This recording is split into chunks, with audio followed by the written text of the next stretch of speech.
Starting in an athletic position with the knees and hips slightly bent, arms bent at the side with a resistant band attached to the waist. Accelerate forward, lifting one knee from the hip and the opposite arm while maintaining a forward lean and good posture. Drive the foot down behind the center of mass as the opposite foot and knee lift. Rhythmic and relaxed arm swings, pump back and recover forward, arms used to balance body. Extend your hips with each step, keep your hips low and your back flat.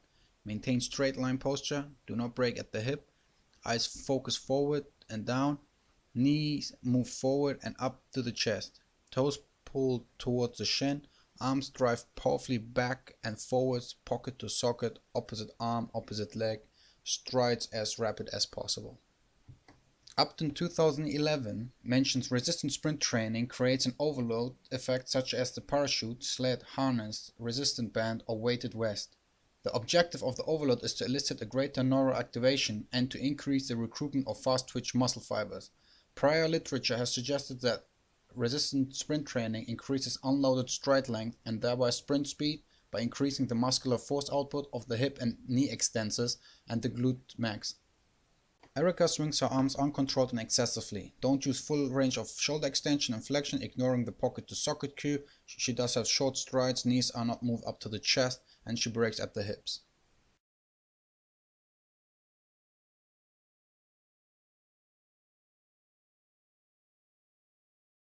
The first regression was to slow it down and incorporate forward lean march, to coordinate and actively think of Warren Gambetter's 1998 posture arm and leg method. Even though cues were given multiple times to correct posture, arms and legs, Erica had problems to do so. In the wall drill, your head, shoulders, hips and knees, ankles should always be aligned with your body position in a 45-degree angle to the ground, allowing your hips to move through a full range of motion. If your knee drive is too low, you will have short and choppy strides that lack power. Your forward shin should be at the same angle as your rear shin.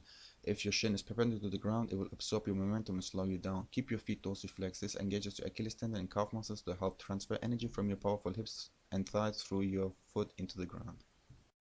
Arm swing drills is performed in a seated position. The athlete sits tall and will drive the left arm backwards until the left hand is next to the left hip. As this occurs, the athlete will drive the right arm forward until the right hand is in front of the right shoulder.